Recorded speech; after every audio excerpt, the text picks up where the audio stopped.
I got so many things that I could talk about, so many things that I want to talk about, and I watch a lot of videos. I'm really thankful for YouTube. Uh, Before I ever even got a computer and got online at all, a lot of people I know, they're like, "Oh, that's evil. Stay away from the internet. YouTube's really bad. It's got all kinds of really bad stuff on there." And, there probably is, but I'm very selective. But I just run into so many people that are trying in their own different ways, and I was just thinking something, because there's something a lot of people recognize, and me too, and that's about the scriptures and the Bible. And I was just thinking about a time that a seminary student that was going to, I think it was the Baptist Theological Seminary in Dallas, Texas, I believe. It was down in Texas anyways. And this was when I was a teenager, or around, actually it was it was after I was discharged from the Marine Corps, and somebody I'd known, and they were in seminary, and they're telling me that the Bible, particularly the King James, is the Word of God, and that's it, and that's it. Every word of it comes right from God, and it's what God wants to say to us, and we have to believe every word that's in the Bible as it's written in the King James, and that it's God talking to us, not the men that are writing it. And I'm listening to this, and I had already loosened up about the Bible in that respect, and I was already not a Bible worshiper, but I did believe that God gave us the Bible, and that to some degree what was being said, that every word is something that God wants to say to us. But I never thought it was just what's on the surface. And this person is just, making it so clear to me that I got to stick with the King James, and I got to read the Bible, and there's nothing more than that. And I'm like, God talks to us in that. Oh, no, only in the Bible. That's the Word of God. And I said, well, for one thing, it says in the beginning was the Word. The Bible wasn't there in the beginning. And then I took and I opened up the Bible, and I read a verse. And the verse is, "Having many things to write unto you, I would not write with paper and ink, but I trust to come unto you and speak face to face, that our joy may be full." And then I was saying, if that's not good enough, let me read another. It said, "I had many things to write, but I will not with ink and paper write unto thee. But I trust I shall shortly see thee, and we shall speak face to face." And the ones in Second John, and the others in 3rd John. And this seminary student, this Christian young man, grabbed me by the throat, started choking me. before they even realized what they were doing. Couldn't stand it, what I had just said, because it blew his argument out of the water. And either way, it showed a hypocrisy, because either it's God talking to us, because then they're like, no, this isn't God talking to you, that was John talking to you. And I'm like, well, you just said this is God talking to us, and now you're saying that John's putting a personal message in there for us. And like I say, I do believe that God gave us the Bible, and all of it's important, but we need to find the meaning, the understandings from God. And not only that, He's got a lot more to say to us than what's in the Bible. And so I wanted to share that because, well, I thought maybe some people, if they get to see this, they'll get a kick out of it, who do believe a lot the same as I do. And there's a lot of stuff I want to talk about myself, because I think it's fair for people to get to know somebody, where they're coming from and that. But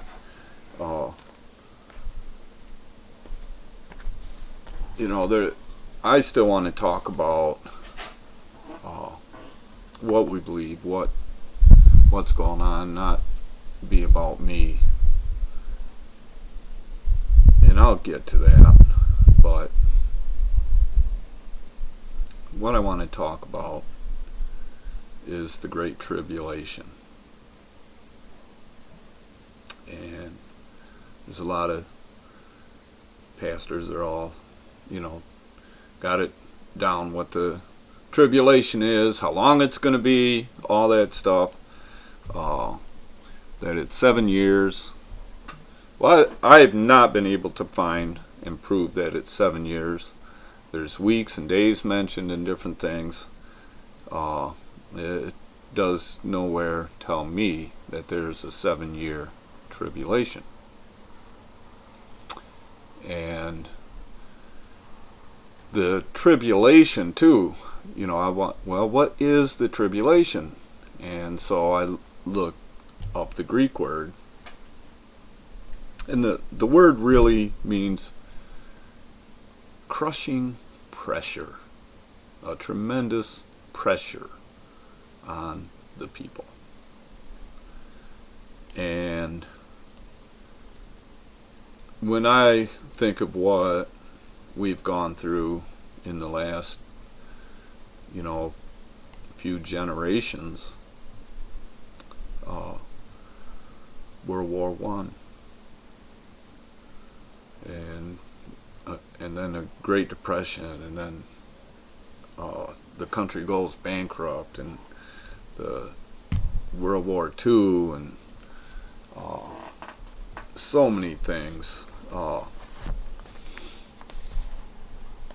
And then the medical system and the diseases and all this stuff. And what I want to say about the Great Tribulation, and what Jesus said, there'll be, these have come out of the Great Tribulation. And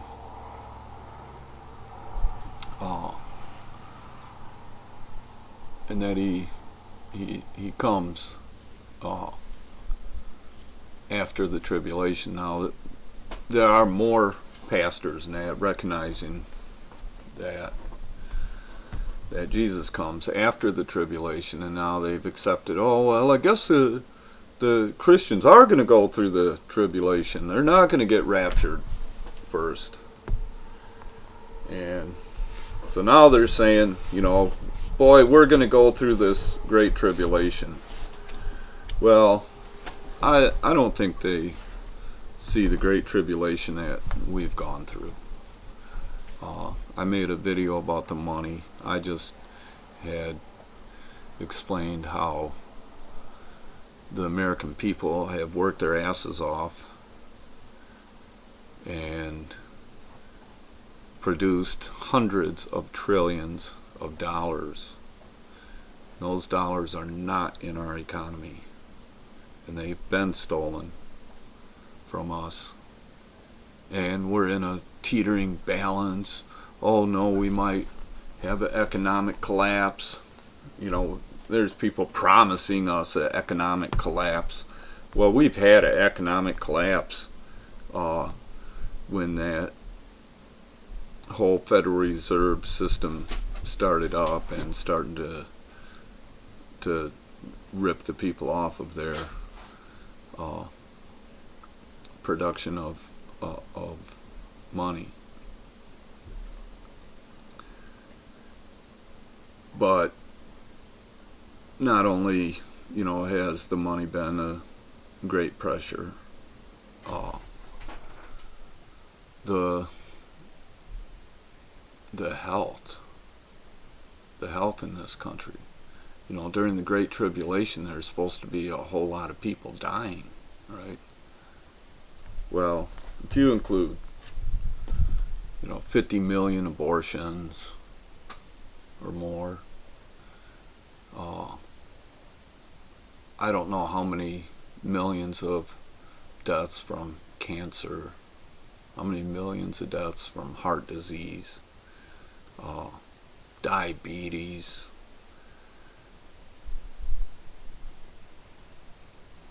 I would say that out of the 350 million people that are in this country now, there's, easily probably been a couple 100 million people whose lives have been taken prematurely. And so I'm saying like a third of the population's been wiped out already. We don't see it, we don't accept it,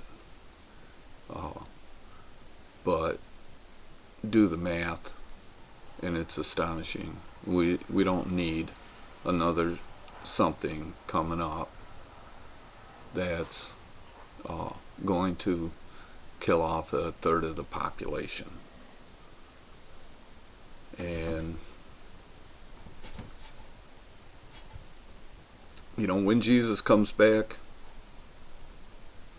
I don't know. I can't say Jesus come back today, tomorrow, 3 years from now. It's soon. It's soon.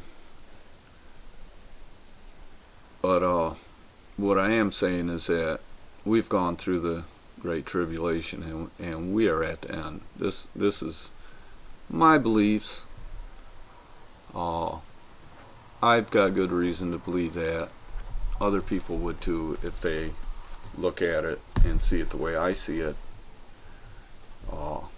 The amount of deaths, the economic pressures, how much harder we kept having to work, and at the same time we're getting ill and dying off quicker,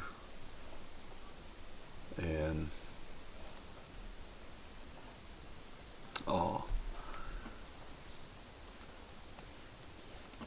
there's this part that the dragon, the serpent, gets thrown into the bottomless pit. Okay. And I think that's where we are. It's like it's happening right now. Today is July 19th. Well, it's early in the morning. I haven't even gone to sleep yet.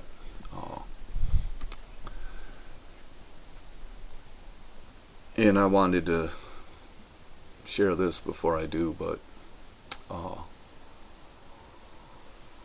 there's dates coming up like July 22nd, Uh, supposed to be a big astronomical day. And I don't know much about the alignment of the stars and that. I've never followed that. But I do know that God put them stars up there. He gave them to us for signs. And that these alignments do seem to be significant, including with the birth of our Lord and Savior, with the Star of David that's in the Bible, and now these other alignments are coming up, and I see the devil losing big time now over the last couple years. The last couple years, I mean, 2012 went by, and what ended up happening, all the predictions of what was going to happen, none of them happened. Actually, everything seems almost to be going smoother. Now, there's a lot of revelations about things, so a lot of people think that, this is just recent for, police to be abusing people and that things are getting worse. Let me tell you, the police have been abusing people for a long time. I'm 55 years old. When I was 15 years old, so that's 40 years ago,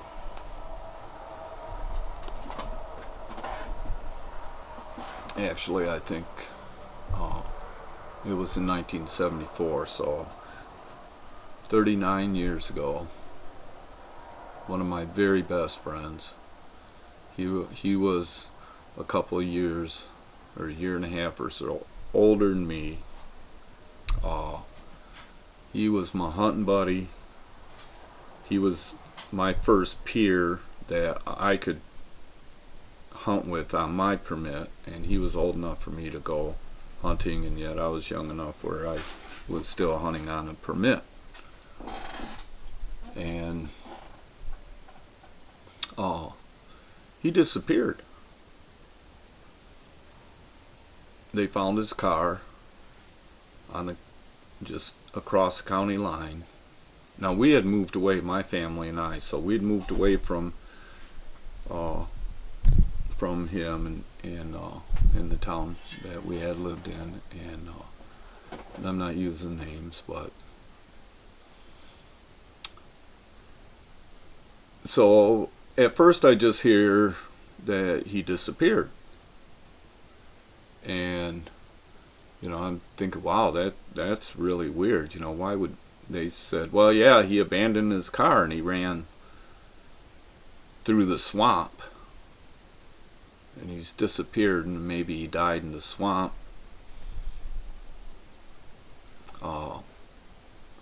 Don't know why he would run away.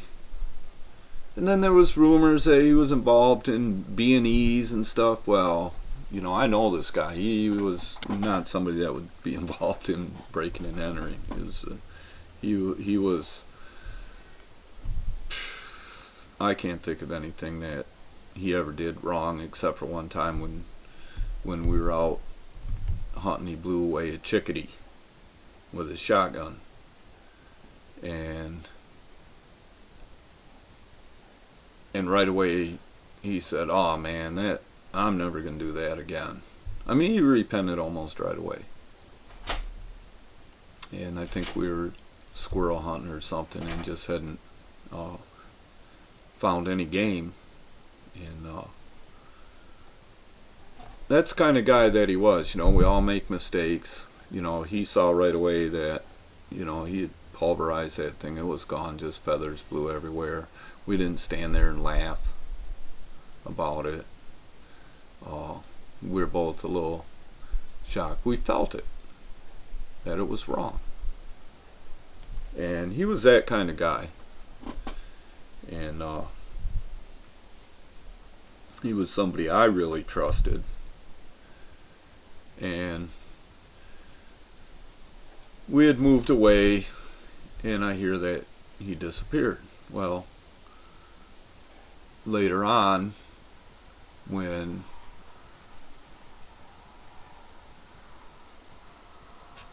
before we had moved away, on one of our times that we were hunting, and he was driving, he had the car, and I mean, we'd be peeling out down these dirt roads and fishtailing and all kinds of stuff, but we were not being reckless. We were enjoying our freedom. And he didn't have a race car. He had a 4-door with a 6-cylinder in it and a 3 on the tree. And so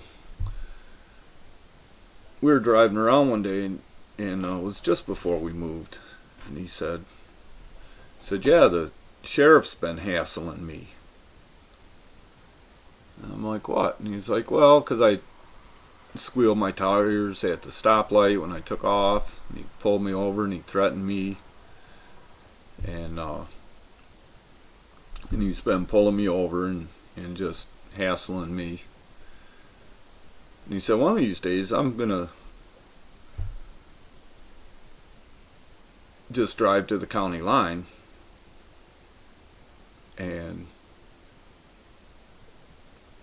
face him like a man and say, why are you hassling me? You're out of your jurisdiction now, so you can't touch me. But what? Why don't you leave me alone? I'm not hurting anybody. He was willing to stand up to the sheriff, and it was, quite a long time after he disappeared before I had gotten back and found details about him disappearing. And they had found his car across the county line, just across the county line. The other county had found it. His door was open. His wallet and his cigarettes were on the seat. So you tell me what you think happened.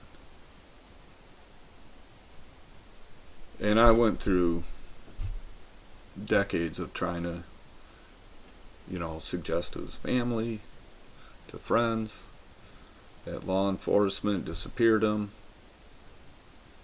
And, nobody wanted to even think that, accept that, believe that. And, a few years ago, there was actually a deathbed confession that said law enforcement had disappeared him, killed him. It was during the time, it was, toward the end of the Vietnam War. The sheriff's nephew had gotten killed in the war. My friend's brother came home a hero. Had been pinned down in Da Nang and stuff, and was actually one of the few survivors. And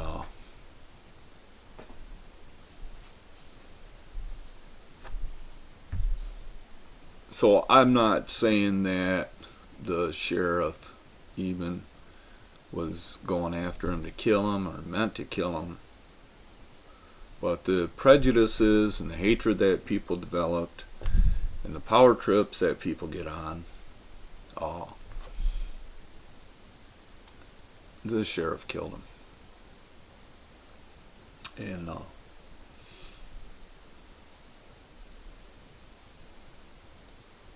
all this police abuse, I've never bent over for the police. Now, when they made me go with them, I went with them. I didn't resist arrest, although I've been accused of it. I never fought with the police, although one time a DNR officer grabbed me from behind after he acknowledged he had no cause to arrest me. And when he grabbed me from behind, my body went rigid. He could not move me. He couldn't push me down. He couldn't lift me up. He couldn't push me to the side. He couldn't twist me. He could not do anything with me. And I had to make myself get down on the ground. And this was on a muddy road. And I had to lay down in the mud for him. And I'm like, I'm not resisting arrest. And he's saying, you're resisting arrest. And I'm like, I'm not resisting arrest when I'm not used to a man grab me. And even after I got down on the ground for him, and I had to fight my own body to do this, he still had to go and stick his knee in the middle of my back. And when he did that, I got right up on my knees and my hands. And I picked up a handful of mud off the road. And this was a deep, muddy road. And there was a rock right in the middle of that pile of mud that was the size of an egg. I looked at his forehead, and I looked at the rock, and I looked at his forehead, and I looked at the rock, and then I shook my hand gently till the rock fell off, and I splatted him right on his badge. And I said, you're not worthy to wear that uniform. And he's holding on to my wrist, and he's a guerrilla guy too, but I had adrenaline going on, and I've been a feisty person, especially when I've needed to be. I guess I'm talking about myself.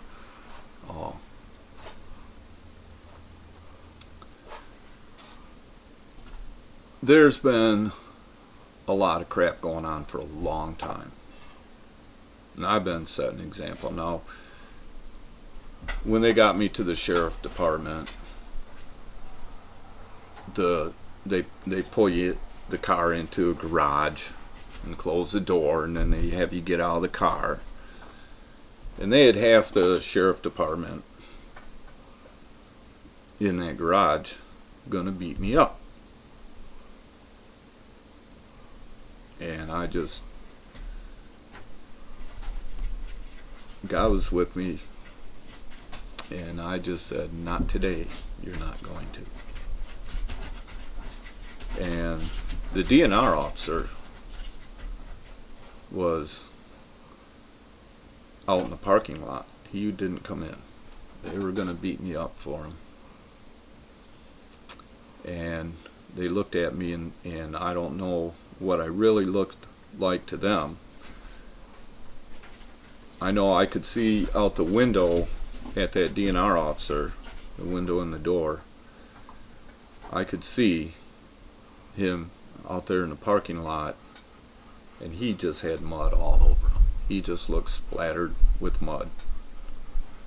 And I don't remember splattering him with mud other than on his badge. I didn't wipe it all over him. I didn't wipe it on his legs. But it was really weird because when I looked at myself after they got me in the jail, and I hadn't really looked at myself, and I looked down, and it was very strange because I had just 2 stripes of mud neatly going down my chest and down my legs. And I think those officers saw that, and that, that was, it didn't look like I was in a struggle. And but there were half a dozen officers there or so, and I don't remember everything I said, but they were going to beat me up, and they didn't.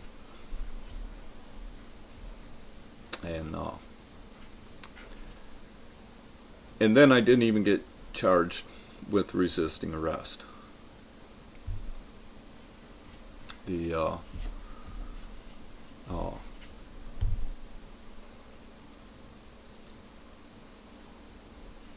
But a funny thing is that, like, 3 years later, I'm driving down in Oakland County, and it was like 8 mile or 10 mile, one of them roads, and it was going to Whitmore Lake, and it actually, right where it crossed the county line, it turned to dirt, and right where it turned to dirt, I get pulled over, and the cop that pulls me over announces, on his PA, for me to remain in the car, throw my keys out the window. So I throw my keys, and he's like, "Put your hands out the window." Okay, open the door and come out hands first on the ground. And they made me crawl out, into the mud. And they had an arrest warrant for me for resisting arrest for that time with that DNR officer. Because somebody had, decided that they should charge me, or so looked at the case, or that's what they said. Well,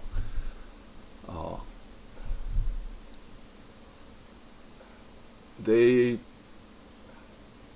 a group out there, and they pick people, and they go after them. And I've been arrested many times. I'm not a criminal, and I don't do criminal things. Actually, they had 3 cop cars there when they arrested me, and it was state police. And the DNR officer is like state police. And so it was actually, I was a felony fugitive. And there were cops behind their door with their guns drawn, pointed at me, and all this nonsense. Well,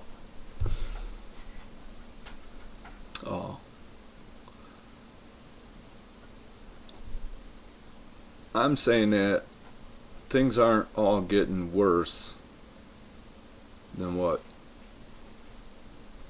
like the way people are saying that now. There's all this cop abuse.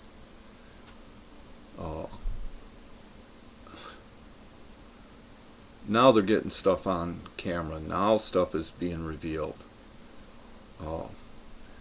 There's stories about these women getting cavity searched and stuff on the side of the road, and police officers, they have flat out raped and done all kinds of stuff to women.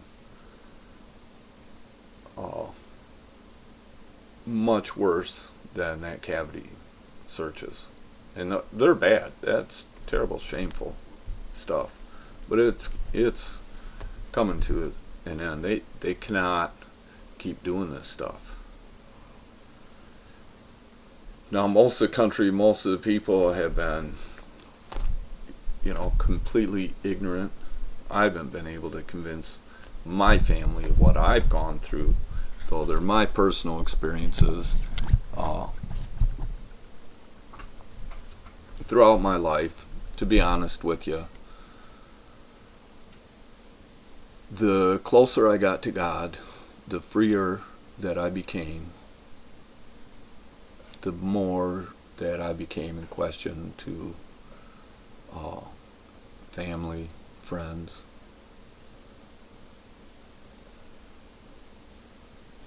My children.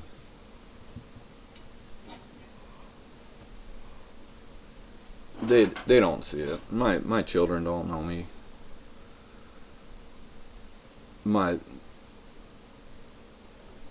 I think my mother does a little bit. My brothers and sisters, they don't really see it. They know that I'm not a bad guy, but it's like, well, you should, look at yourself. What do you expect, and all that kind of stuff. And I'm like, oh, so you're condoning that kind of, prejudice?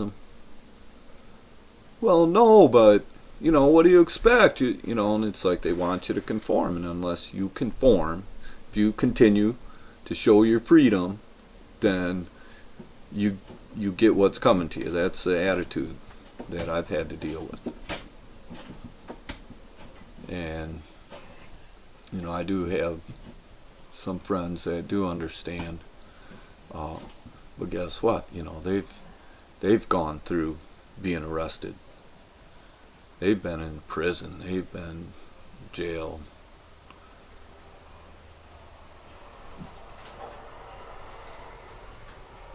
But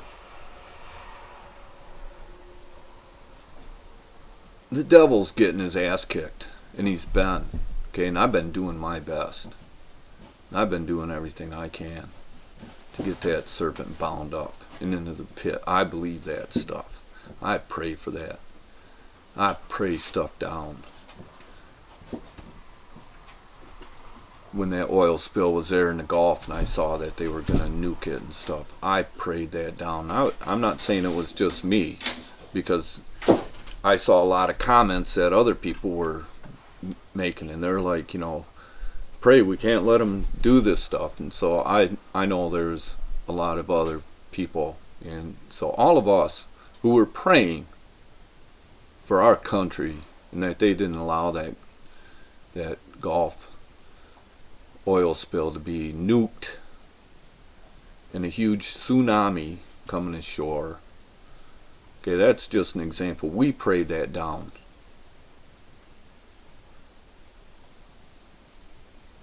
And I don't think there was very many pastors that prayed it down. They all love to predict how terrible things are going to be. All this terrible stuff's going to happen. I'm like, God forbid. I'm a believer.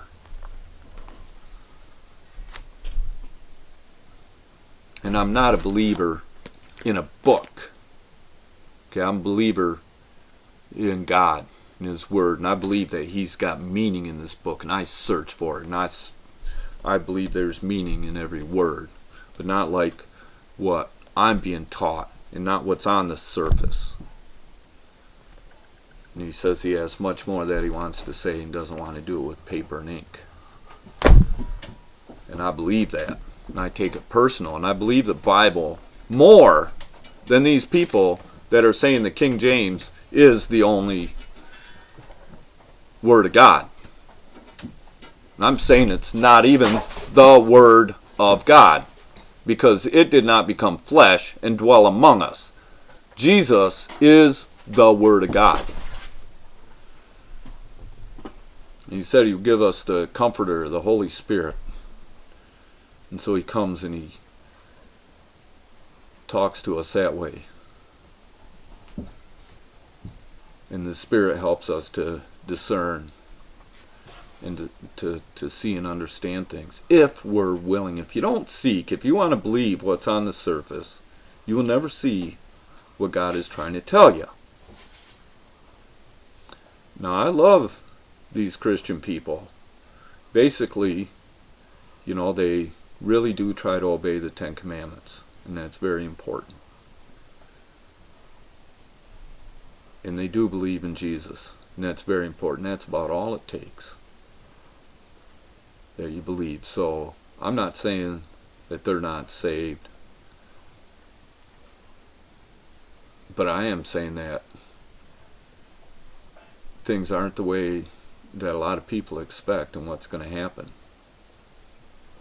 And that when it doesn't happen the way they think it's going to happen,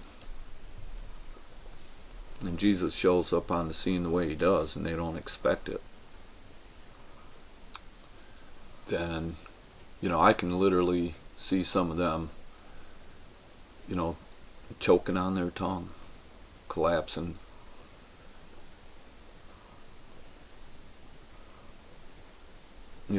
I've worried. When I started thinking about that, I was living out in Oregon, and I asked God a question: can people die from fear, from shock and fear. And within days after I asked God that question, I got dogs, and I had dogs out there. I had this one dog, I called him Rough Boy, and he was like a favorite that I've ever had. That was a real favorite dog of mine, and I saw the spirit that he had, and I wouldn't let any of the other dogs hassle him and, you know, pick a fight with him or anything. Not that I didn't feel he couldn't defend himself. But when he played, he'd act really rough, and that's why I called him Rough Boy, but he would hit you like a feather. He would be so careful, he'd just barely brush you, and he'd be all wild, and I just loved that dog. And so I protected him. I protected him really good. And he didn't know what it was to be afraid. And I would have chains that I would chain the dogs on, and sometimes I would take a leash and hook it on the clasp on the chain, and sometimes I would take two dogs and hook their leashes on one clasp. On one chain there'd be a swivel and they wouldn't get tangled up. And Rough Boy was chained up with his sister, and early one morning, it was still dark out, and I woke up, and Rough Boy and his sister were missing. The clasp had broke off the chain. Well, the neighbor, they had an old horse called Walker, and he was just an old swayback, ready to die old horse. I mean, he was not much left to him. And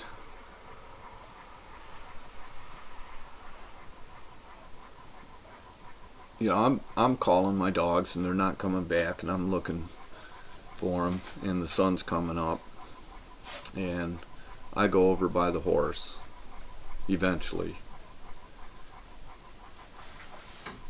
and I find that Rough Boy and his sister had gone into the horse pen, and then the horse must have been coming over there to check them out and scared them.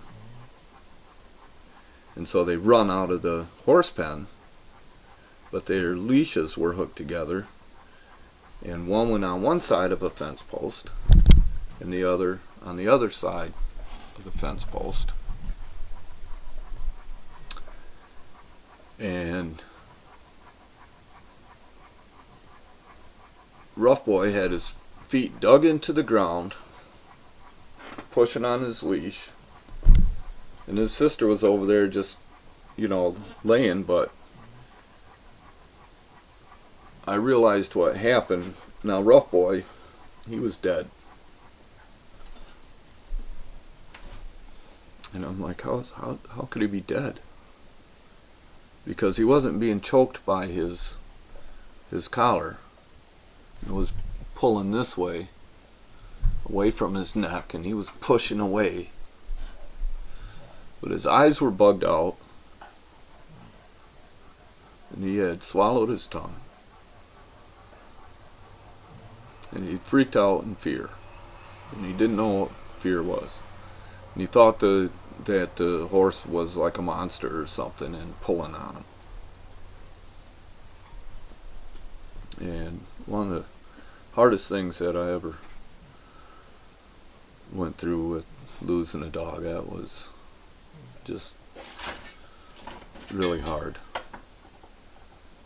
And he was such a beautiful dog. I mean, we lived up in the high desert in Oregon, and a lot of jackrabbits, and he was the only one of my dogs that I ever saw catch a jackrabbit, and I saw him do it twice. And a lot of the dogs would chase them jackrabbits. Them jackrabbits seemed like they wanted to get chased. They would come out into the road when we were taking walks, and they'd stand up and get the dogs to chase them and stuff. and he was only 9 months old when he died, and he was growing tall and fine, and he was so quick and agile, and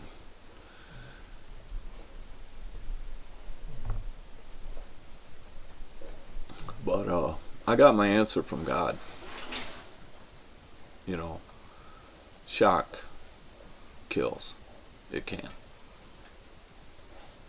And actually, I had asked my mother too. I said, "Do you think shock can kill people?" And she's like, "Oh yeah, that's the most dangerous thing when people get operations and they're coming out of their the effects of the drug when they put people out, and people are often disorientated, and when they're coming to, they don't really realize what's going on sometimes, and that people can die at that point." And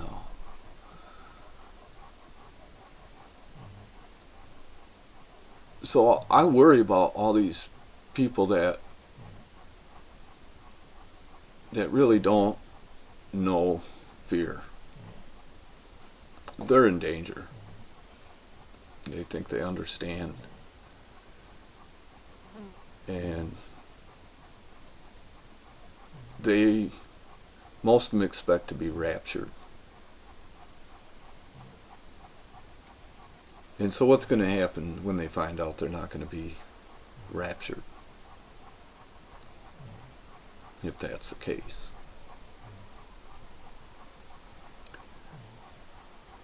And so there'll be two in the field working, one will be taken and one will be left. And I'm like, oh, there's some lives that could be taken that way. And people could just fall over dead, choke on their tongues, like Rough Boy.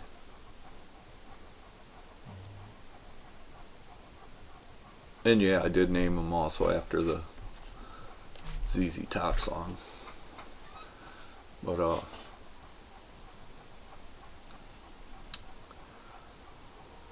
the tribulation, the rapture,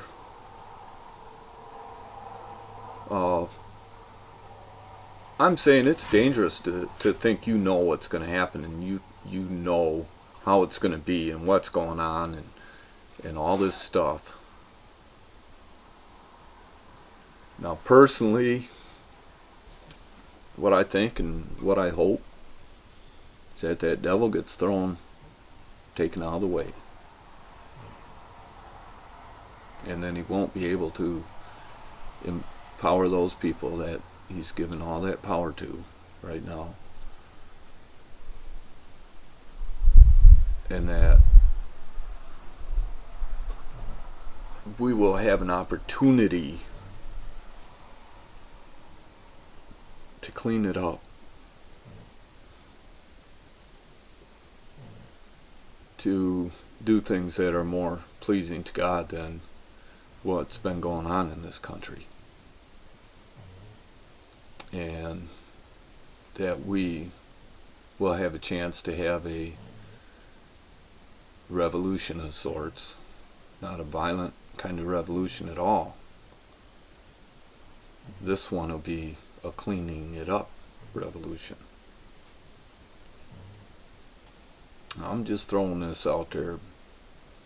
Things will become clear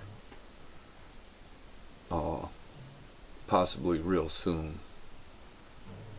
There's this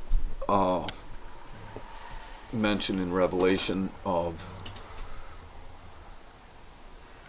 some people who are going to end up hurting for 5 months or some period of time. I could look it up sometime and figure it out, but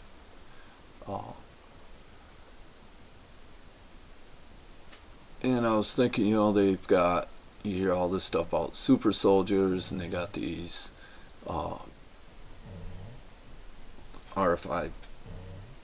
microchip implants, and I've heard that others have it. You know, we've seen it on television. Shoot, like I remember seeing that over 10 years ago, 12, quite a while ago, somebody saying they're getting the microchip implant for them and their family. And in certain circles, it's the thing to do. There are people today, and plenty of them, who are chipped voluntarily. I mean, they want it, and they're chipped. And, you know, I think that they could be turned off, and that they're not going to be able to do anything. And I'm talking about like the bad cops that would have that, and others like that, soldiers that are not the righteous type. So I believe that most, you know, certainly are. When I was in the military, there was a criminal element in there. Matter of fact, I reported it, complained about it. That's when I started getting hassled, when I said we had a problem. That's when I became the problem. And I'm not like a tattletale. I'm not a complainer. I'm not trying to look for fault. But as somebody who speaks the truth and is honest, I was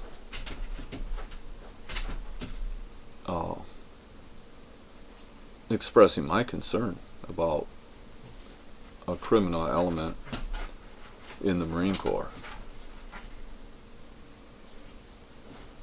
Twice I had to stop a Marine from raping women. That was very disturbing.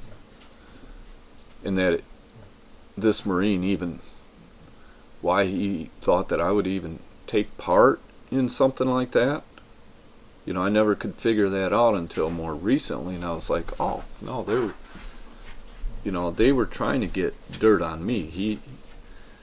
If I wouldn't have stopped it in that, then I would have been complicit in it. And the Marine Corps, the dark shadow in the Marine Corps, would have had a firmer grip on me. I went in there as a citizen of this country with rights, and I stuck to my rights, and I stayed a citizen first, and I didn't put up with any crap, and I did get booted out eventually. And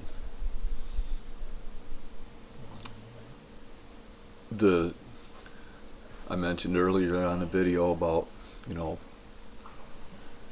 having weed and smoking weed. Well, I already believed at that time that there was nothing wrong with weed, because I started smoking when I was 14, or 13, when God had given it to me in a way where, you know, now when I look back at it, I can see that God wanted me to smoke it. And I'm not going to try to convince anybody of that, but I believed in it and thought that it should be legal at that time. And there was, you know, in the 60s and the early 70s, there was plenty of movement, a lot of the hippies and stuff, and I had known and been influenced by a lot of those people. Especially, I did a lot of camping out as a kid, as a child, and I'd be down at the lakes and rivers fishing, and meeting all these hippies and stuff that were in the campgrounds during the summertime. And I really admired these people. And, you know, and they all knew the weed was good, and they knew it was going to be legal any day now that, you know, we're going to get this legal and all this, and we're going to end the war. And I mean, I thought we were going to go into the promised land. Now I'm talking about 40 years ago. I thought we were going to go into the promised land too, with them, kind of thing. And looking back at it all. And I've gone through 40 years of some deep shit. A lot of people went through a lot of worse things. I didn't go through physical torture. You know, I've had my nose broken and stuff, but I've not been physically beat up and injured that way. I was violated when I was 12, and when I was 14, well, it was about a year and a half after I was violated. That perpetrator, I come home one day and my mom says, "Hey, a friend of yours is here. It's a surprise." You know, and this was somebody who was a Christian counselor. And I didn't know who she was talking about, and I go down, we had a walkout basement, and I go down the basement, and there's the perpetrator. And he's like, grabs me like we were friends, gonna give me a hug or let's wrestle, and he sticks his arm down between my legs like a wrestling move. And I took that man right down to the ground immediately. And I drove his face into the ground, and I had him held in a certain way, and all I had to do was push. had him so I could break his neck. And I said, "You ever touch me again, I'll kill you. I don't ever want to see you again." And he left. And you know, I'm a very fortunate person. Most people don't get to deal with their perpetrators like that.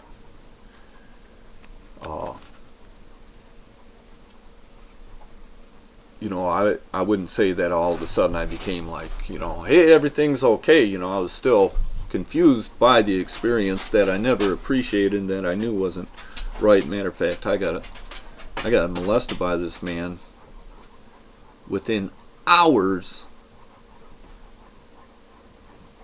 after I dedicated my life to God. I'd already been saved, but at 12 years old, just before I turned 13, I had made a dedication to God with my life. And so things were very confusing, but one thing I never did was blame God, because I knew it was wrong what he had done. That wasn't God doing that to me. And I knew this wasn't a godly person at that point. And this guy was like a mentor. I actually really liked him. I thought, wow, this is good for me. You know, I got somebody to look up to and then have that experience. And it could have been really bad. And instead it made more of a man out of me, because I put the nappy-headed fucker to the map. And I could have broke his neck. Now, I had no intention to kill him. I threatened to kill him, but I didn't feel like killing him, or, you know, it was totally deterrent. But I meant it, you know, and I mean, I believe that he would get the message. I didn't think I'd ever have to deal with him again. He was an athletic fella. And I was scrawny, but a very active. Uh, when I was 12 years old in junior high, before I had gotten molested and everything, well, even in 6th grade, me and a friend of mine, during recess, we would jog. The whole recess, we'd just go jog. The football field and the track was right in the back of the school. When I was in junior high, uh,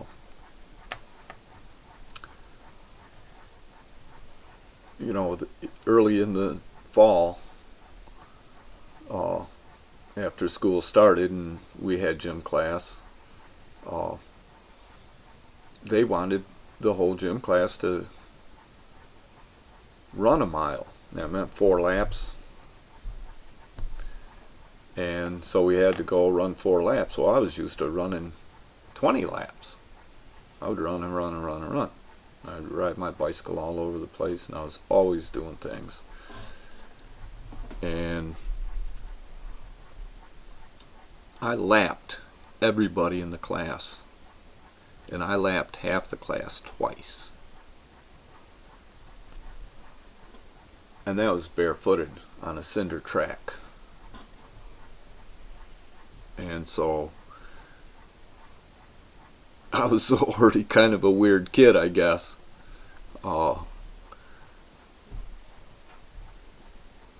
Matter of fact, the assistant gym teacher, was like trying to get me in cross country then, and to go run with cross country, and I did. And there were only 2 high schoolers that were outrunning me, and one of them had the school record, but I was too young and couldn't run in the meets. So I'm like, no thanks. I'd rather go work. I was always getting jobs and working. I was shoe shine boy.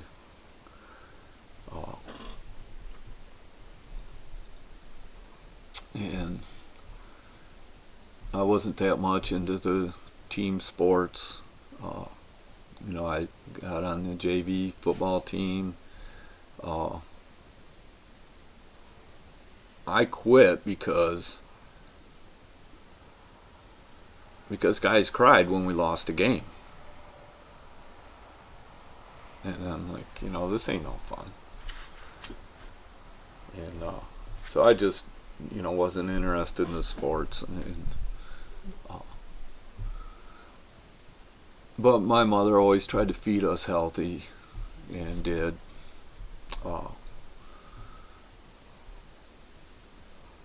But I had already, at a young age, learned to stand up for myself. I was victorious with this perpetrator. It did give me, more confidence. But I was still confused about what happened for a long time, and even felt guilty. I had to deal with that.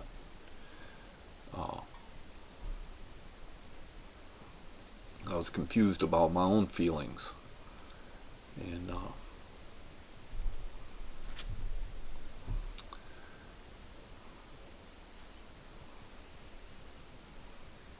so it takes a lot to shock me, and yet I ended up eventually in the Marine Corps.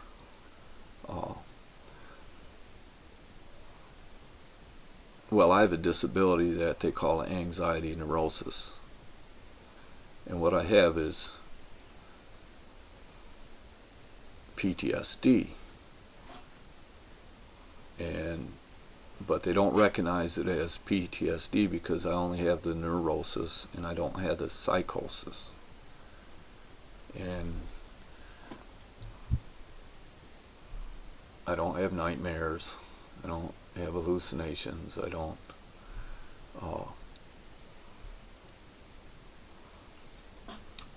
But I'm service connected, nevertheless, with the anxiety neurosis. And because things still affected my nerves. Every cell in my body can hurt. And I'm way better, but a lot of times I would be just totally paralyzed. I spent a lot of my time paralyzed, emotionally, physically. And there's a lot of times that certain thoughts would just send shockwaves through my body, jolts of pain in my hands and my feet, pains in my arms and my legs, pains in my chest. Anyways, gosh, I never expected to go into this talking about the tribulation. I keep saying I'm not going to talk about myself. And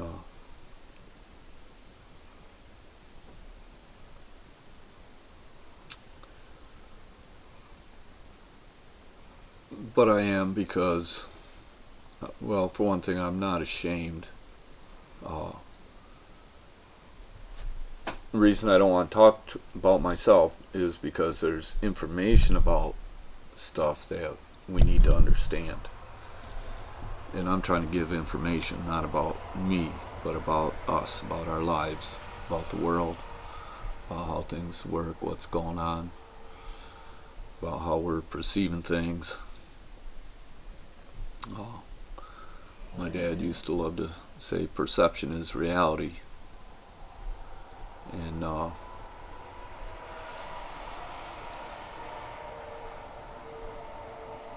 And it's not. But it's reality to the person who perceives it. And that's what he's actually saying. So if you perceive reality to be that way, that's what it is for you.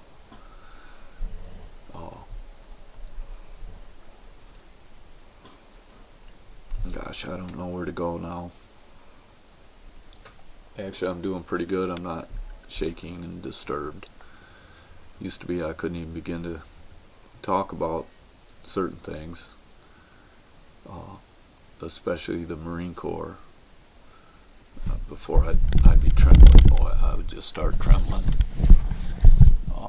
And so I didn't talk about those things. I remember before I got married talking to my fiance about some stuff, and that's when I noticed, how violently I would start trembling and feeling.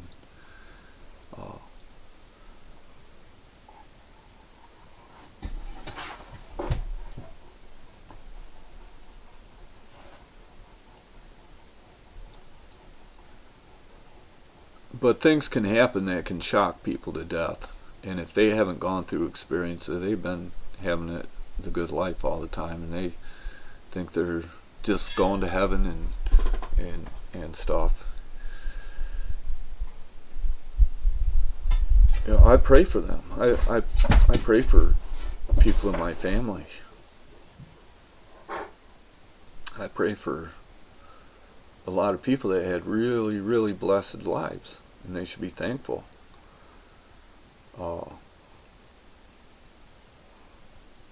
But they're not some high quality of human being.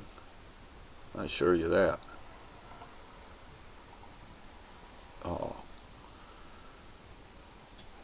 Some people are tested and made pure through this tribulation that they've gone through. They're tested by the fire. I guess that's what I am saying. I guess, I'm not trying to say, hey, I'm pure.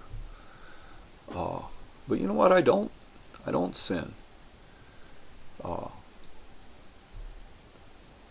Not those sins. Yeah, I sin. There's still crap in the food and stuff. I buy as good a pure food as I can. And yeah, I'm not getting, I sin when I breathe this air out there because it's tainted and polluted. So, those are sins against our flesh. And there's all kinds of ways. All sin is not unto death. And but we're required to obey, and we can, especially with the forgiveness that Jesus gave us and the freedom that we have. We don't have to make amends for everything, and we're free to just change. We're forgiven, and it makes it easy to change. It makes it easy to admit things. If there's some prosecution that's going to happen,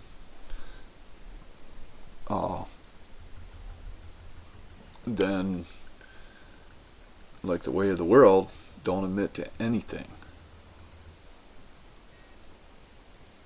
You got the right to remain silent and all that stuff.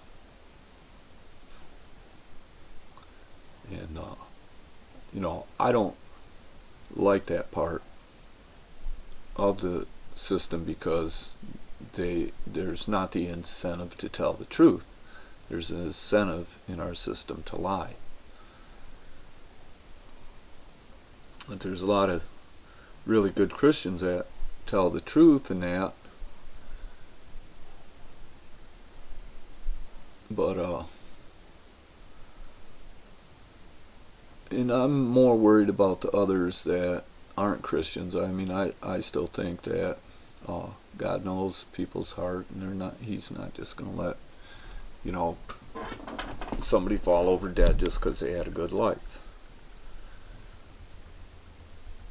But I do believe that things are going to be turned around, because the New World Order thinks that they're going to take the throne, set up a king in the world, and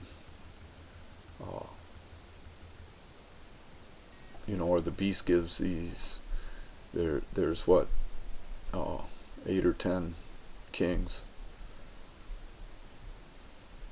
and they haven't been granted the power yet, but they get it for 1 hour.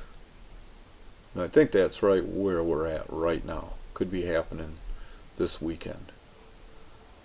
Exactly what's going on. And that they want to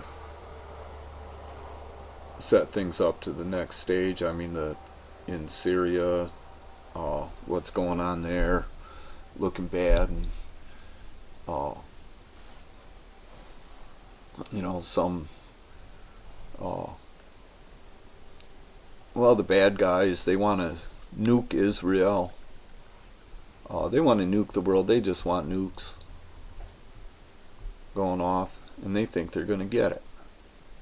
And that's what I'm trying to say, is that the bad guys think that the world is theirs, and that they're going to get it, and it's going to be handed to them right now, real soon here. And the Christians think that that they're going away, or that kind of like the bad guys are going to get the world too. They that's what they're teaching.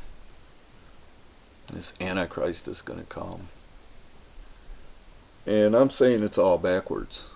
Okay, the evil ones are doomed. It's over. It is over. People know way too much. So much is exposed. It makes it look like things are worse, but they're not.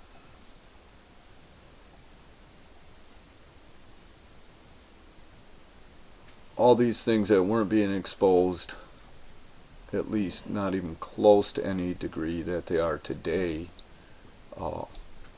whether it's the truth about medicine and psychiatry and food and health and government and money.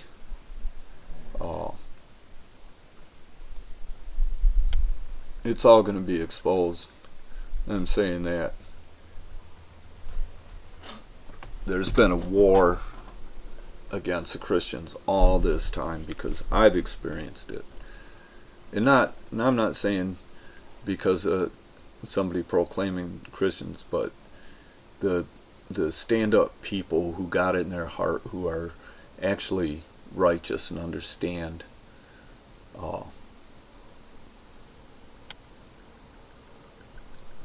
they're what God wants, whether they believe in Jesus the way that pastors think they should or shouldn't. They're believing in him in spirit, whether they know it or not. Those who are able to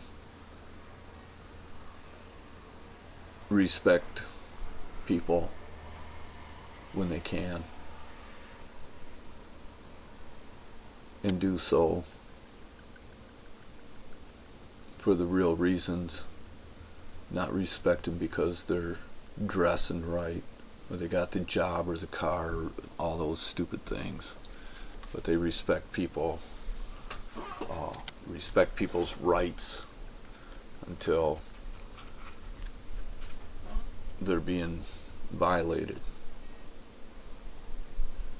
See, now maybe some of these pastors who would say, well, you shouldn't be violent and you should never do anything to somebody else, and it's like, I say take the fuckers down to the mat if they ever want to touch you again.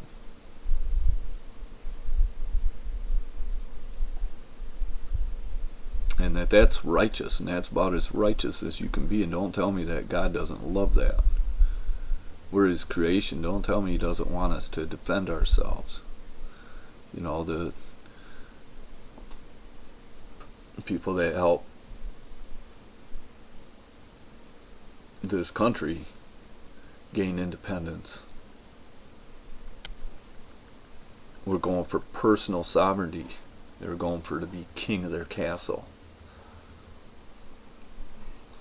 And having a sovereign nation. And I'm talking about that's what the state was. Rhode Island, a sovereign nation. And that the United States was United Sovereign Nations. Self-ruled. Nobody ruling it over them. That's the way we are personally, individuals. That's what it means to be king of your castle. And that too, and people understood that when this country was being formed. And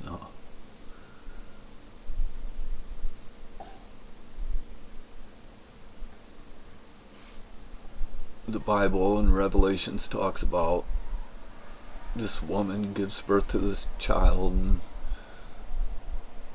the dragon goes after her and after the child. That there's this flood of water trying to wreck them.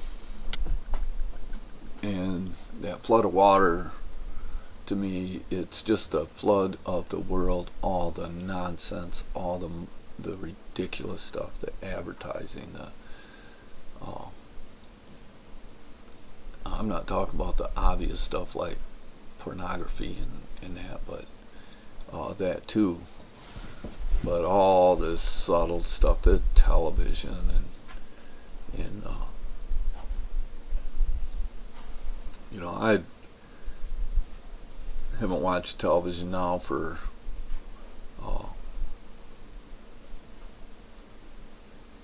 probably 2.5 years since I've even seen a television on.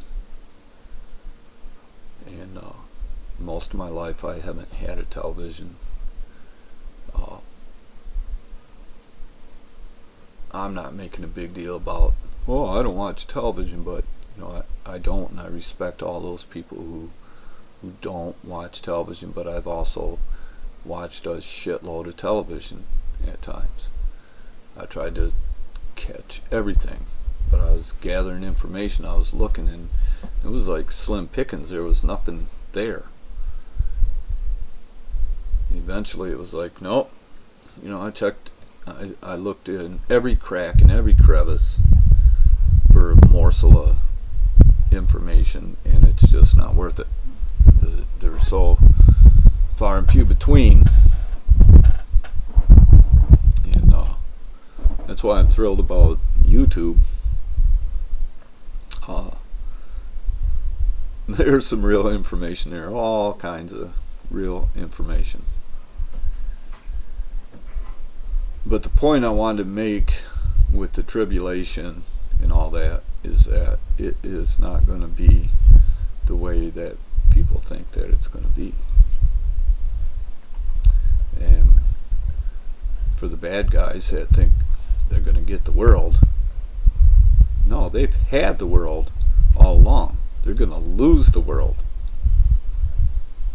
And then for the good guys who think that they're going to get taken out of the world, no, they were supposed to be sanctified already this whole time, and we're not supposed to be of the world. And God's going to bless those people who have rejected the world. And they're not going to be looking like they're the righteous crowd. These are basically the nonconformists, the people that are getting judged by a whole lot of other people. But God knows their heart. They know their heart. I see people working on that stuff all the time. I'm all settled about it. I got nothing to even try to prove about any of that. I already understand. And I don't have my family, I don't have their support and their love and their compassion, their understanding and their help, because they got every excuse to turn their back on me, because after all, I'm asking for it because I'm not conformed to the world. And it's like, okay, good enough, I'll go with that. But it's hard, because it ain't right.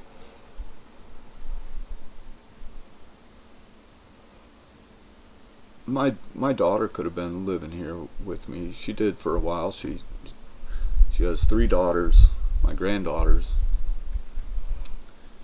and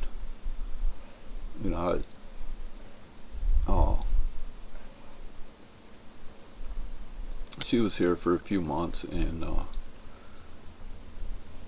I cooked every meal for the kids except for one. My daughter had only, she was working. I wasn't really complaining about it, but I was not getting help from her.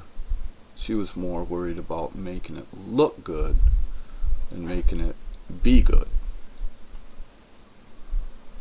And she's thinking she's being patient with me, and I'm being patient with her.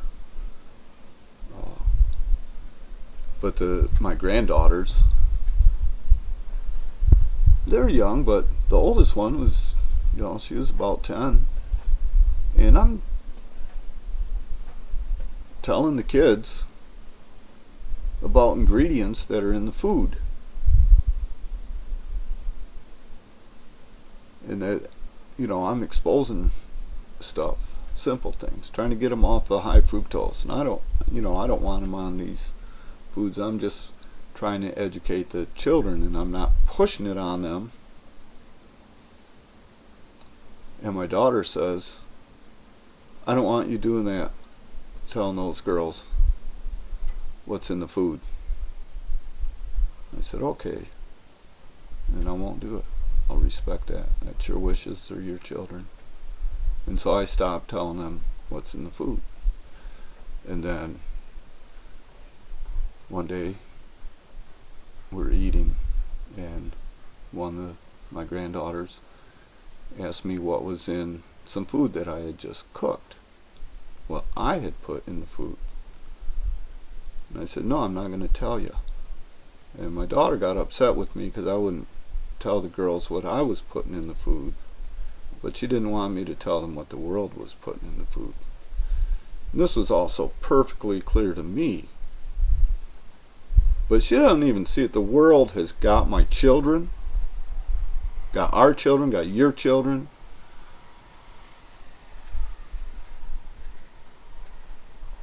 She moved out quite shortly after that, even though there was never a problem, and she could be taking advantage of me. Them girls can come over here. She needs a babysitter and stuff.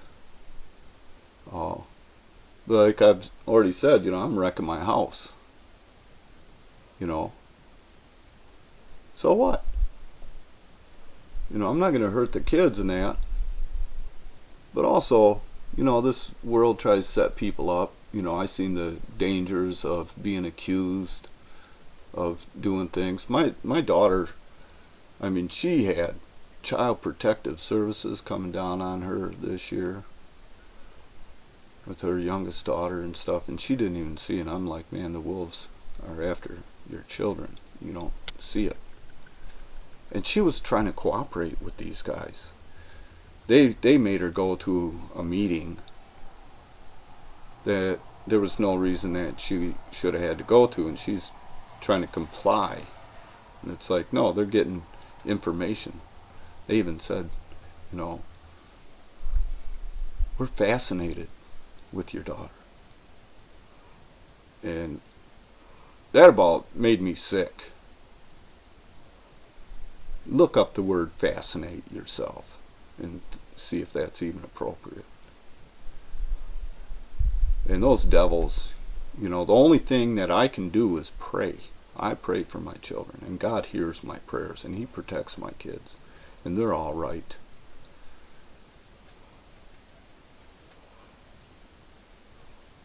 My granddaughters looked so healthy when they were here. I was feeding them just real food and eggs and stuff. And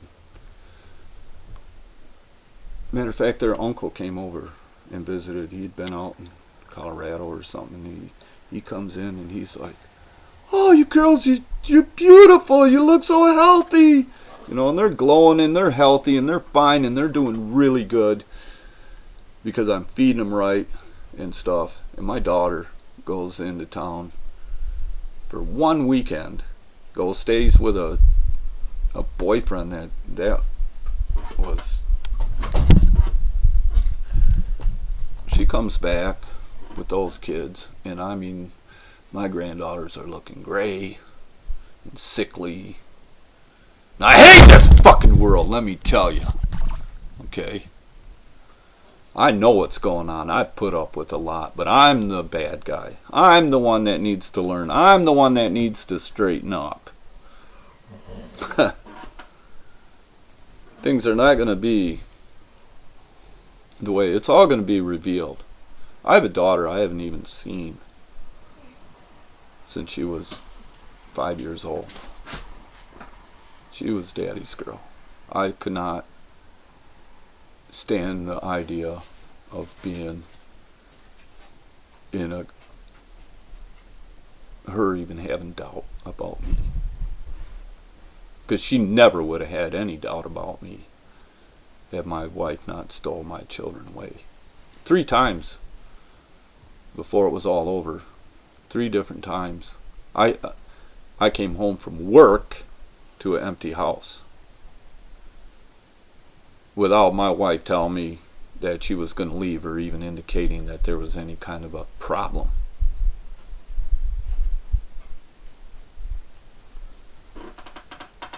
I tried to get my family back together. She didn't.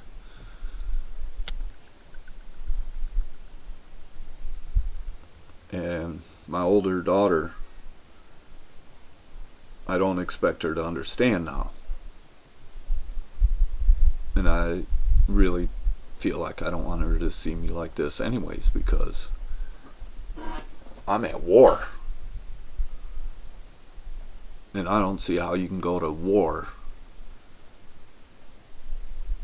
and it not mess you up some, to a degree. I mean, it doesn't really mix. And the war that I'm at, it's a spiritual war.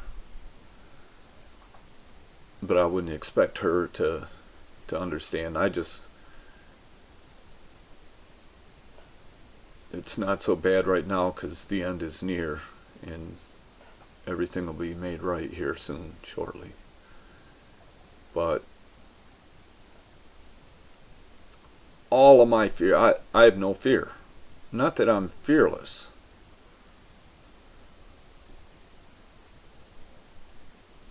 But I'm brave about stuff.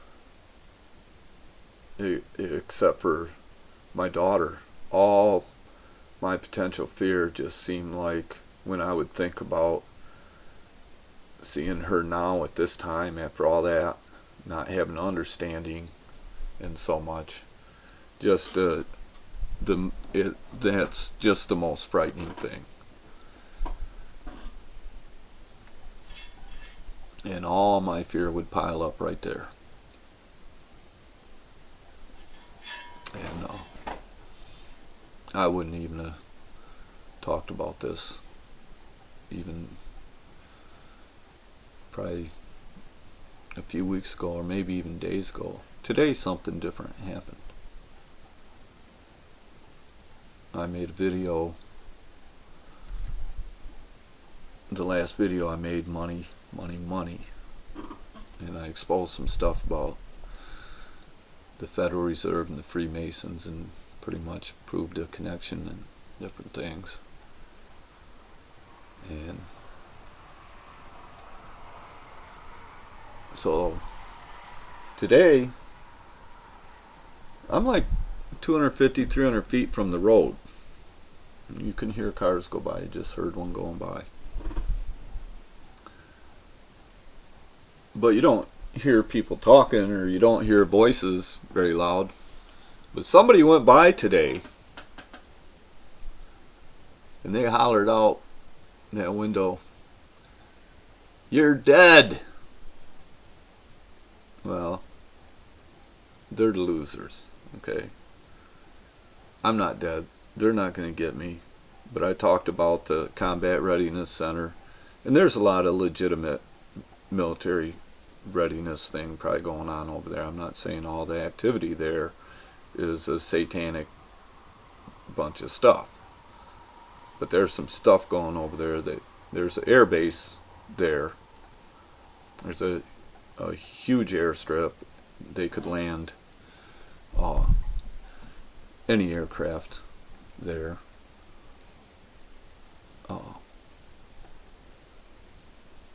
And it's like a 2-mile long airstrip or so. And you look down there at the end of that airstrip, and there are huge, very, very tall hangars. It ain't normal stuff. I mean, they look like the hangars at El Toro Marine Air Base or something like that. And you can fly the hugest helicopters right through them probably. But they don't look very big driving by there, because they're so far off in the distance. But I know, and I've watched them. I've seen the F-22 Raptors there. I've seen tanker planes. There's stuff going on there right now. I don't know. They got, I'm sure they want drones. They're losers. They're not going to get any of this. It's over. It's done. Even today. They're not going to get their nuclear bombs blown off. You know why I know this? Because I'm not the only one praying that stuff down, and God's a loving God, and He does care, and we ask and we receive. He's just wanting to see who's willing to believe, or at least be upset with what's going on and not going with it, and are at least against them in the right way, instead of this, well, that's the way it is until Jesus comes. that's the way, well, that's why we gotta get raptured. You know, raptured, what a loser scenario. That is a loser scenario. This planet doesn't belong to, oh, God, take the Christians away and let the Satanist control freaks fuck up the planet some more. I don't think so. It ain't gonna happen, I'll tell you right now. They're done. I'm testifying right now. And we'll see. We'll see.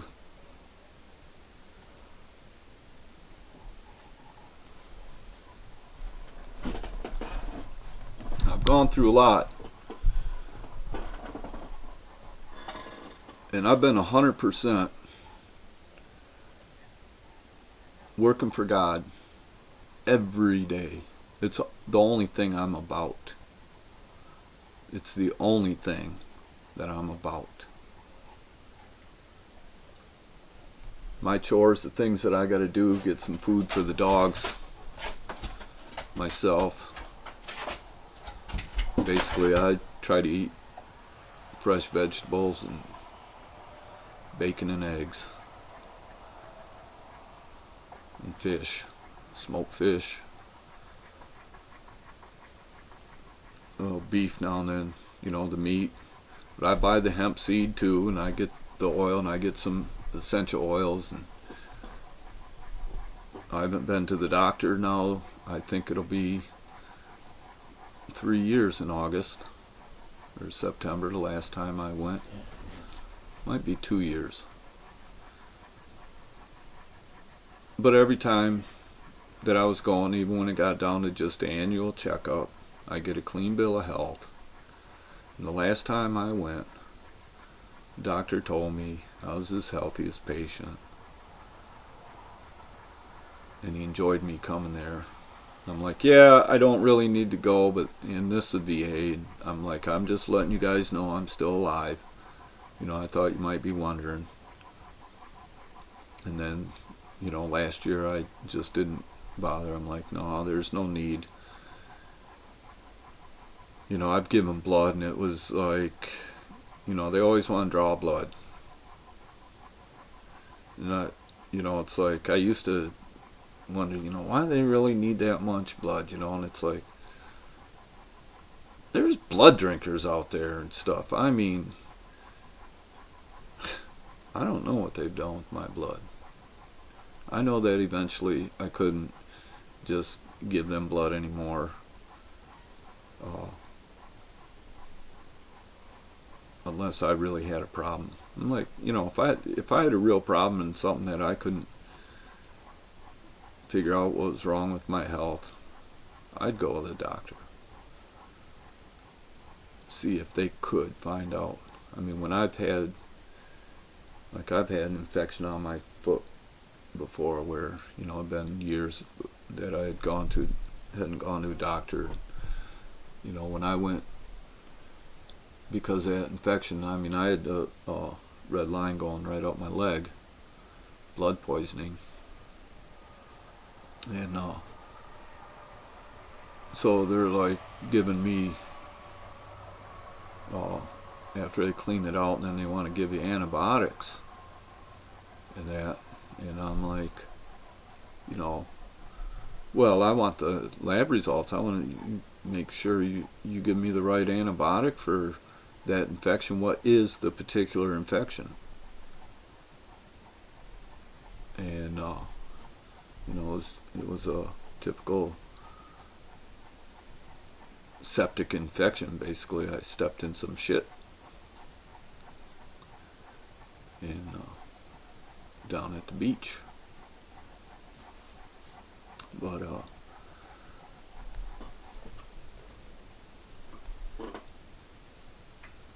it's over. It's over for the evil ones. It's over.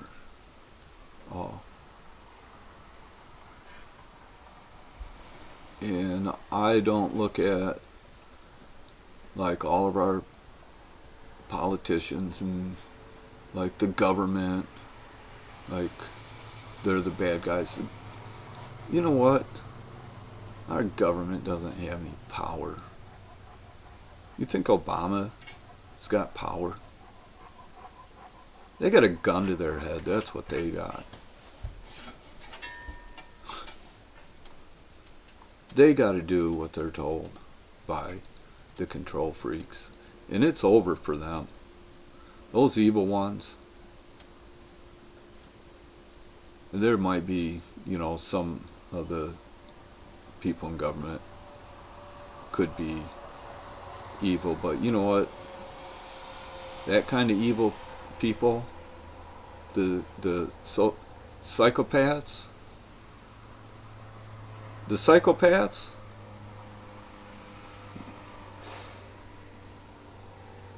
those evil,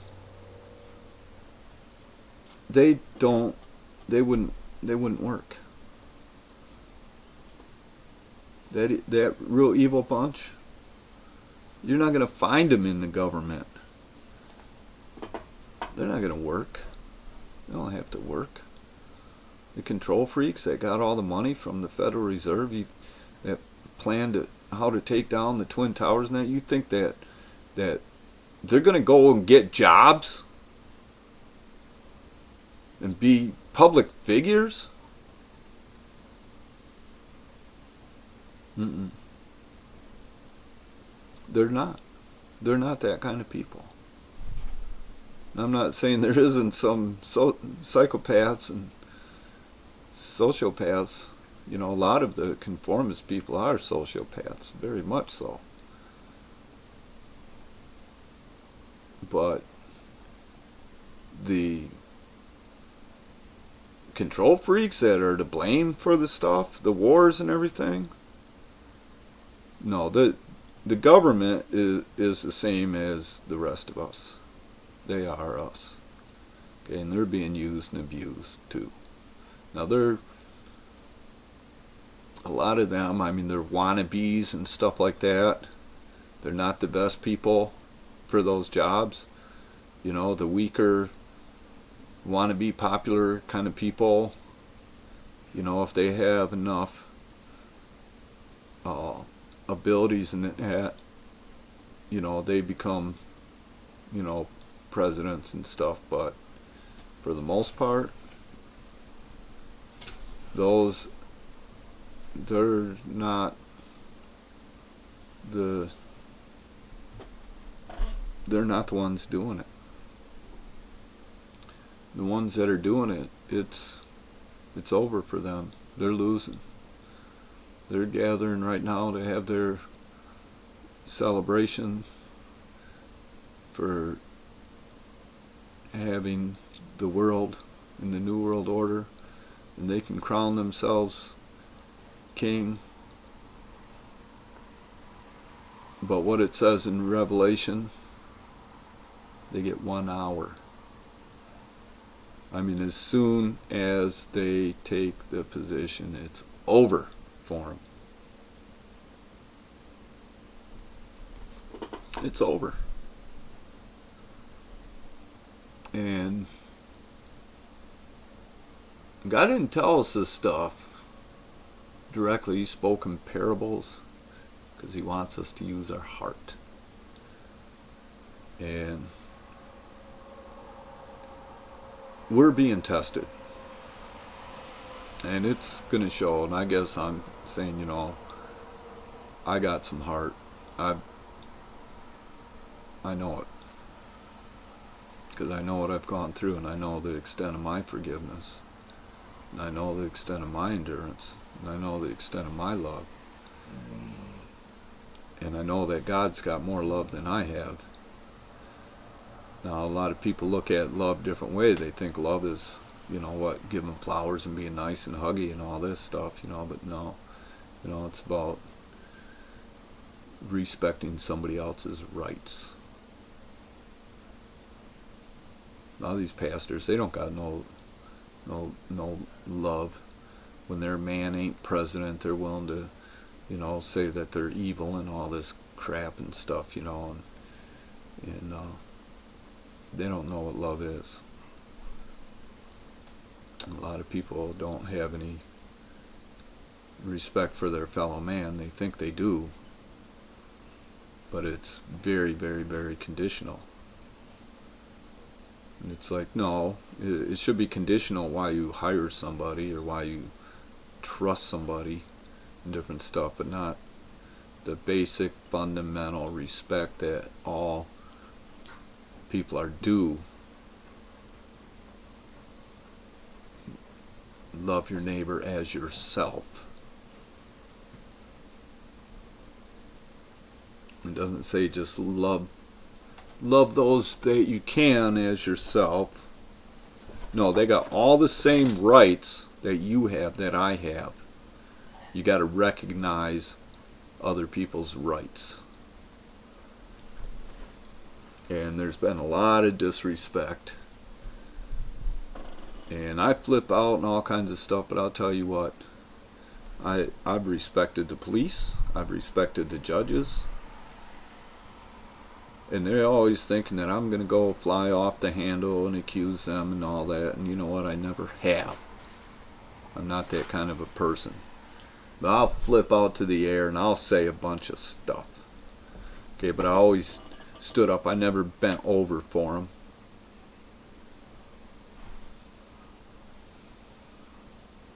Oh, I surrendered. You know, I'd rather have them put handcuffs on me than a bullet in my head.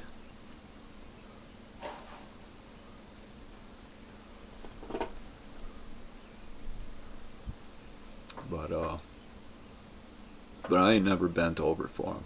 I always let them know my disapproval of what's going on. And they always, it was clear enough anyways. You know, I think that actually today, I get a feeling there's a whole lot of police out there that respect me. I think there's some judges out there that respect me. I think there's some prosecuting attorneys out there that respect me. Because I didn't go after them. I didn't judge them, no matter how much I didn't agree with what they were doing. And that. And eventually this stuff shows. But it takes a lot of endurance.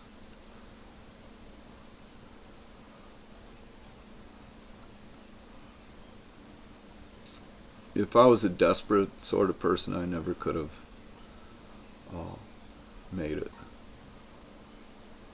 But I trust God, and I'm not desperate. I haven't been desperate.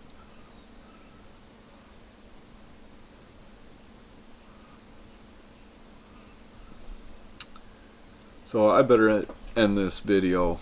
I think I made it clear, but I didn't present all my case. But I think I made it clear that I believe that this is it, and now we, as the bride of Christ, see, the bridegroom comes, right? And there's the wise virgins and the foolish ones, right? And the wise ones, they got oil in their lamp. And what's that oil in their lamp? What is it?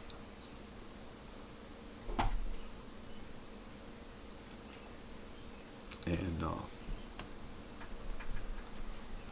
the foolish ones don't. But I wrote a comment on a video. So what? If I was engaged to a woman, right, and we were going to get married, and you know, there was stuff that she had to do to get done before we get married and everything, and get herself prepared and all this, and I was on my journey getting together our home that we're going to have or whatever.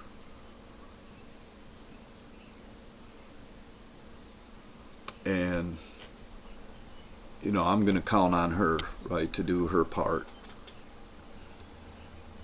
And so it's like, okay, you know, well, I'll see you right before the wedding,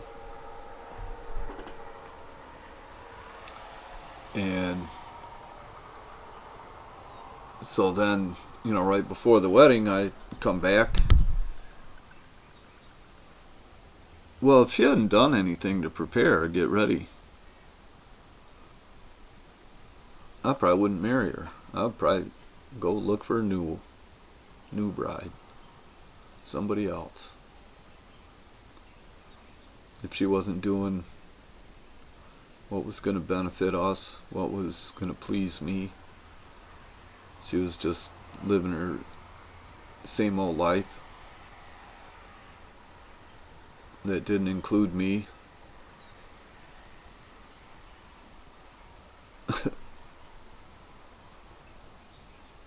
Nobody's going to get away with anything.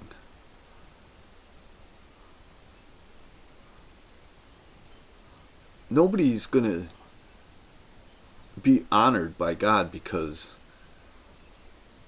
they memorized verses in the Bible.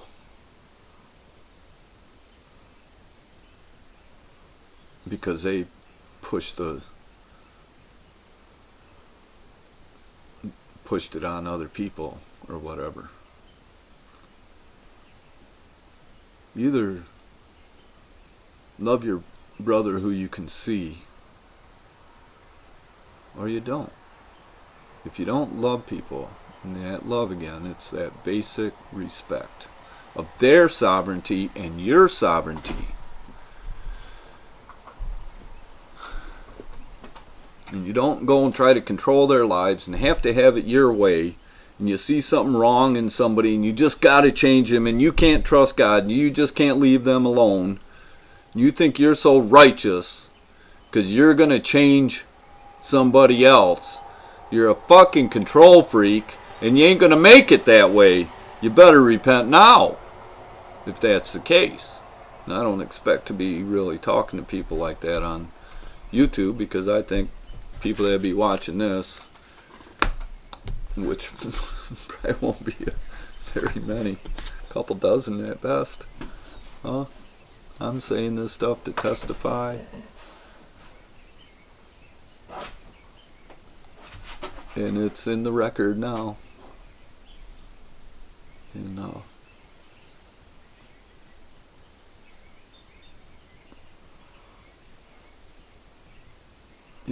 I wasn't a watchman.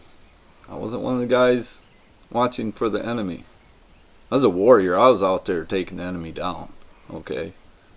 And believe me, if I was a watchman today, I would say, man, no, you Stephen, go and tell the people they're not going to listen to me anyways. I'm not just going to go and warn them so that I've done my duty. No, I'm going to love them people. So you know what? I'm going to go after the enemy and try to save those people. I'm not going to sit there and try to convince those people that there's an enemy coming if they're not going to believe it. And I'm not going to go and say, well, I've done my duty. It's their own fault now. They should have listened to me. Ha ha ha. So a lot of them watchmen today that are getting paid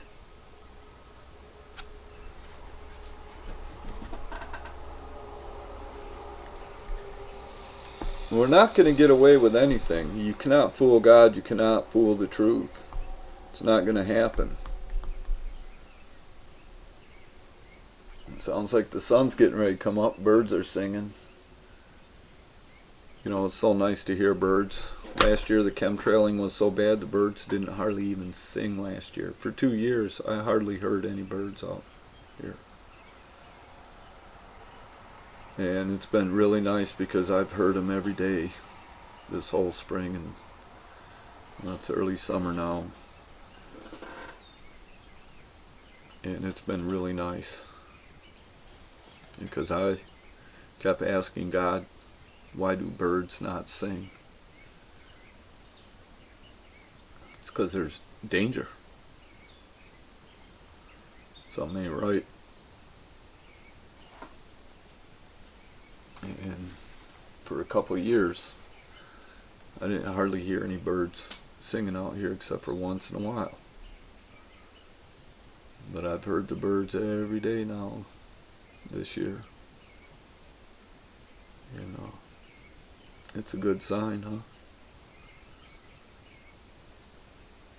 You know, yesterday watching these goldfinches playing, and I got weeds, thistles. Thistles and thorns, and them birds love them. I was going to mow them down, take the weed whacker to them or something. I'm like, nah, you know, them birds love them. And so do the bees. And, alright. And I love all you thistles out there. And all my thorns in my flesh. I love you too. I'm not your watchman. It's not my duty to warn you. I've been fighting the enemy for you. And so have a lot of other people. There's a lot of people and a lot of that fighting. One of my most powerful weapons that I've used in this fight is forgiveness. And forgiving those. And if you can forgive people, that's powerful. Then the devil ain't got much power on you. It's one of the most powerful things that any of us can do is forgive. To make things right. To have God answer our prayers.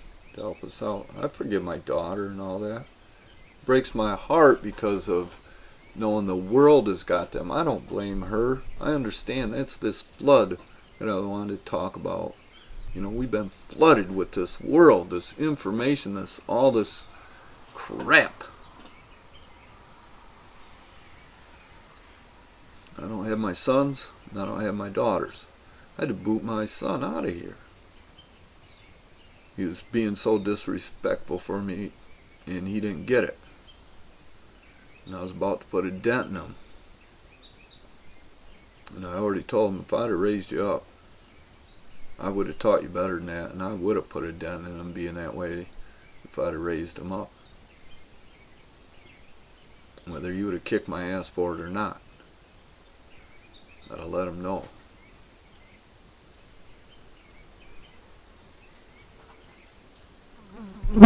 But he threatened me already many times. He's a lot crazier than I am. He literally got some crazy stuff about him.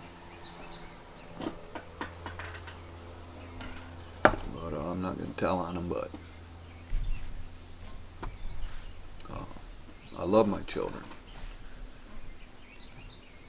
I really, really do. And I forgive them. And I understand, I don't blame them, I blame the world, but it's very, very frustrating. I lose, we're robbed. You know, we lose each other. And it's hard. It's very difficult. I didn't have my father because he got a master's degree in human relations from one of these Rockefeller foundations. Going to the University of Michigan, he became a manager. And he was going through that program when I was just born a little boy growing up in those first early years. I'm sure that he was wondering if I was one of the employable ones or not, because that human relations are taught like, well, there's two kinds of people or something like that, you know. And so, you know, my dad's wondering if I'm one of the ones like he wanted or not, and so I was a big disappointment to him. And that's what, you know, the fucking fucks did for us. Stole us from each other. Because he got programmed to be a programmer himself. And he couldn't program me. He was unable to program me to be one of the world's kind of people. And I love my dad, and he was a good man, a very, very good man. I haven't known any man personally that was that honest and that trusting, at least as far as I know. But we missed each other. We couldn't get it together. We were never really friends. And that was a shame. It didn't need to be that way.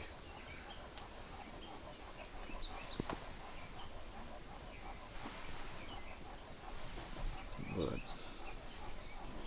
so many things that we can talk about, so much I'd like to say, but I said what I wanted to say, and that is that it's over for the evil ones. It's done. And I think these next few days are going to tell a lot to them. And I think the hurt is going to be put on those with the implants. And I can't believe that I'm even saying that, but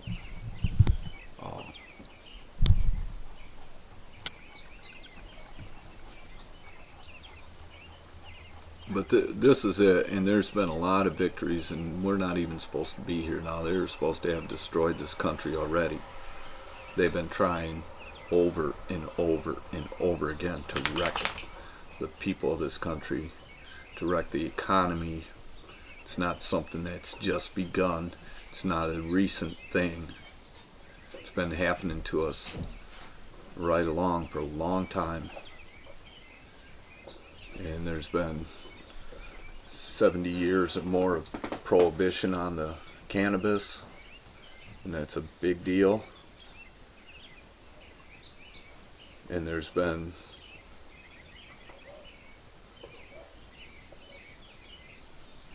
the Federal Reserve had really taken over full time.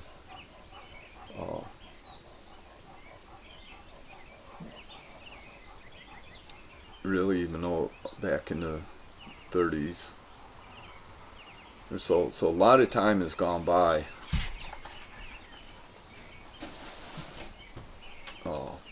And there's stuff like Israel became a state.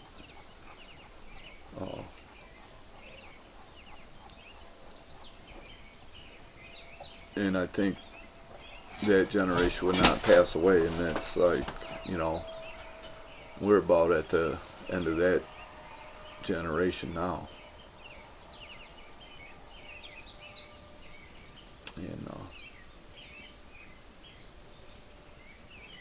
And it's funny, the world isn't angry at the Zionist and the Zionist movement. It's always Israel. They try to demonize Israel. Oh, Israel's bombing Palestine and Gaza and killing those people. Well, there again, that's not Israel. It's a faction. Just like America is not trying to attack Syria and Iran. It wasn't the whole country, the ones really doing it. It's a small faction that set up and planned it. But they were empowered by the ignorance of a lot of American people, but still it wasn't all of us. And just because there's, if the majority votes a certain way, that, it doesn't matter if it was the majority of the people that were ignorant, they were still ignorant. Ignorance is weak. But collectively, yeah, they did have enough, gave enough power over to the enemy to get Saddam beheaded, get Gaddafi murdered, sodomized in front of, people seeing pictures of what was going on there. You see this kind of hatred toward people. Remember how people used to have this hatred toward Arafat because he was an ugly looking mug with big old lips like Fat Albert's buddy. And I ain't saying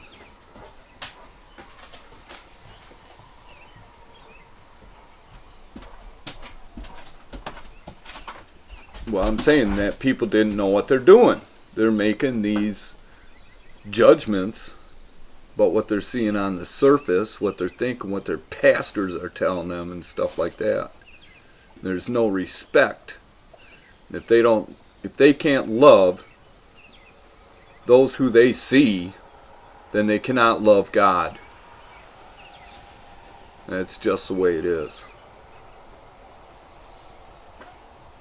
And we're all guilty to some degree. But God's going to put it in order. We're finding out who's who. And there's a lot of really wonderful people in this country. A lot of people trying.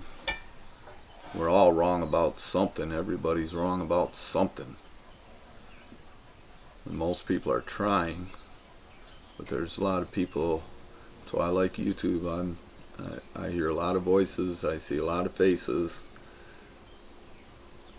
of people just making efforts every day, trying to get the word out, trying to, explain themselves. And it's the same kind of stories. And we're all in this together. And I love it. I love that the devil is getting his due right now. You believe it. I believe it, and more people are believing it all the time, and that's what it takes. We're resisting, and we've been resisting. There's people that have resisted like unbelievably, have gone through unbelievable endurance.